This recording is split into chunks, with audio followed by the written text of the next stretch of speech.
Bé, anem a fer un altre exercici en el qual tornarem a posar els condicionals.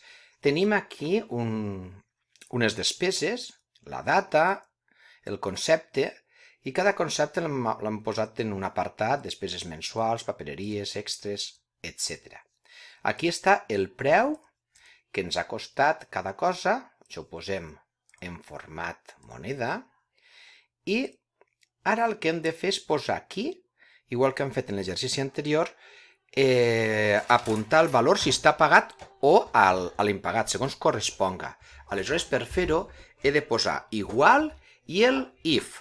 If, que és el condicional sí, i ara sí que?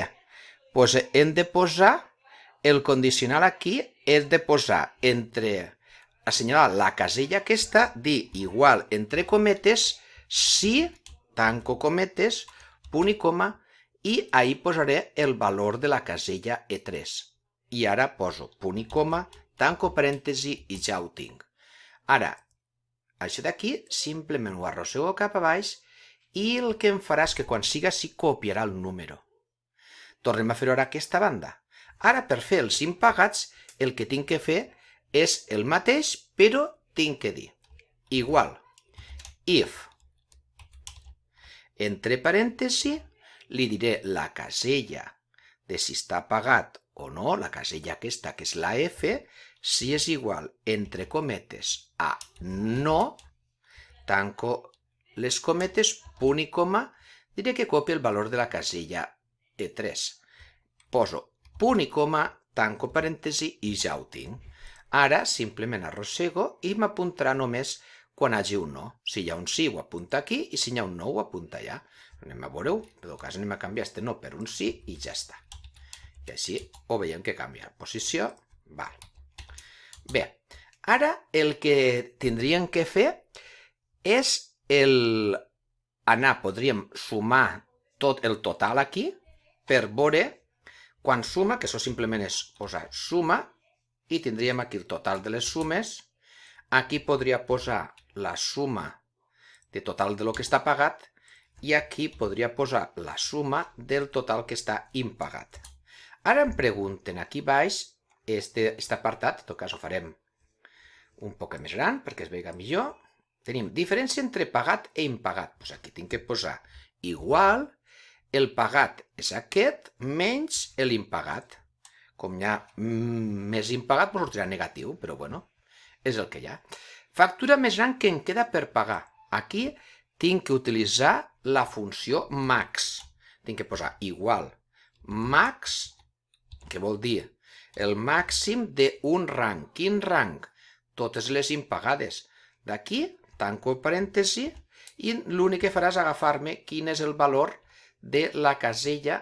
Aquí no s'ha gravat bé, a veure, tornem a fer-ho. Igual max, entre parèntesi, tinc que posar el rang, que és aquest d'aquí, tanco parèntesi i faig intro. I ara tindria la factura més gran, sembla que és aquesta, i aquí el que tinc que fer és min, per dir quina és la factura més petita. En lloc de max, poso min, de mínim, i ja està. I aleshores me diu, la factura més gran de totes aquestes, aquí n'hi ha poques i podem fer-ho de cap, però quan són moltes dades, doncs això m'ajuda. Ara el tindríem que fer és diu, número de despeses extres. O sigui, quants extres hi ha? Puc comptar-ho a mà? 1, 2, 3, 4, 5... Me podria equivocar, però una manera és que m'ho faci la màquina. Per això hi ha una opció que és comptar si. Tinc que fer-ho en anglès count if. El count if, obris parèntesis, i aleshores tinc que dir-li el rang. Comptar el nombre de despeses extres. Aquí tinc que agafar aquest interval, posar punt i coma i dir el text, que és el que comptarà. Li dic que compte si ahí apareix alguna vegada extres. Tanco parèntesi i ja està. M'ha comptat 5 perquè hi ha 5 extres. Aquí si canvio, per exemple, la lletra i poso extra, ja només en comptarà 4, perquè compta només extres. Val. I ara em diu total de despeses extres. Ara li diré que només me compte les despeses extres. Doncs n'hi ha que fer una suma condicional. Per fer això és sum if. Suma condicional en la qual hem de dir el rang ha de ser d'aquestes, les despeses extres. D'aquest rang poso punt i coma, poso entre cometes el text que vull que tingui en compte que és extres i tanco cometes, poso punt i coma i ara que agafa el valor d'aquí, d'este rang, i ara tanco parèntesi i ja ho tinc. Ara m'ha sumat no tots els valors, quan surt extra ha agafat aquest valor i ja ho tindríem, ja tindríem fet. Jo vos deixaré això amb les dades per a que poguéssiu arreglar-lo, fer-lo així un poquet arreglat. Aquí podem posar aquesta cel·la que queda un poquet també més arregladeta. Aquí també, aquests dos, les podem posar amb un quadrat, aquí podem posar un coloret perquè es vegi un poquet que és més important, i aquí també podem posar algun coloret perquè quede més guapet i ja ho tenim. Doncs això és el que hem de fer.